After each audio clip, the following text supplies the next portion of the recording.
आता एक breaking news पाहूया। अल्पसंख्याकाला उमेदवारी देणं भाजपचा प्रोपोगंडा। नाना पटोले यांनी भाजपवर आरोप केलेत।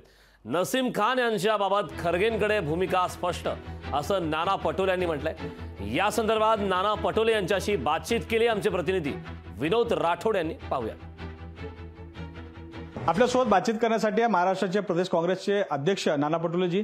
नाना पटोलेजी, महाराष्ट्रामध्ये एकंदरीत निवडणूक पाहता खास करून मुस्लिम उमेदवारांना, अल्पसंख्याकांना उमेदवारी न दिल्याने काँग्रेस पक्षामध्ये मोठ्या प्रमाणात नाराजी पाहायला मिळत आहे। ही नाराजी कशा प्रकारे दूर कराल? हे बघा की हे बीजेपीचा फंडा आहे, स्वतः मुसलमानांचा राग करायचा आणि या पद्धतीचं एक मार्केटमध्ये हवा सोडायची आणि मुस्लिमावर काँग्रेसने अन्याय केला अशा पद्धतीचं वातावरण पसरवणं त्यांचं स्वाभाविक आहे। निवडणूक जिंकायसाठी ज्या काही गोष्टी लागतात ते भाजप त्याच्यात एक्सपर्टी आहे।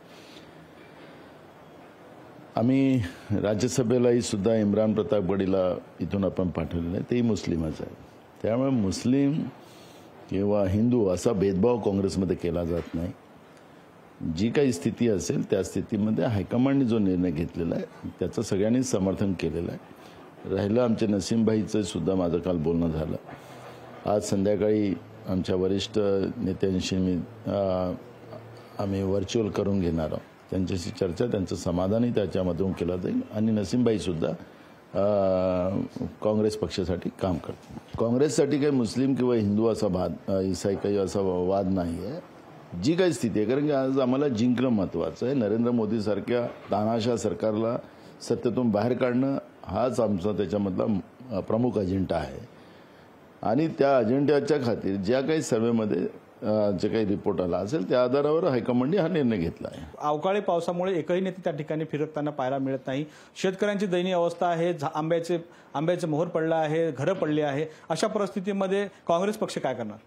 बघा, आम्ही आमच्या स्थानिक पातळीवर सगळ्या कार्यकर्त्यांना निवडणुका बाजूला सारा पण शेतकऱ्यांसाठी धावून जा अशा पद्धतीचे निर्देश आम्ही दिलेले आहेत। एक दुसरं, भाजप हे शेतकरी विरोधी आहे आणि विशेष करून मला तर तुमच्या माध्यमातून हे म्हणायचं आहे की नरेंद्र मोदींना महाराष्ट्रामध्ये मत मागण्याचा अधिकार आहे का?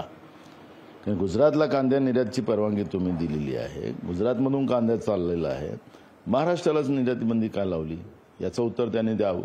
आणि काँग्रेस पक्षाने आपल्या स्थानिक कार्यकर्त्यांना सांगितलं की तातडीनं तहसीलदारांना निवेदन द्या, त्याला मदत मागण्याची आणि शेतकऱ्याच्या पाठीशी उभं राहा अशा पद्धतीची भूमिका काँग्रेस पक्षाने घेतलेली आहे।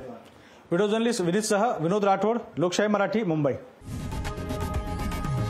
लोकशाही मराठी, ऐका, पहा, जागरूक रहा।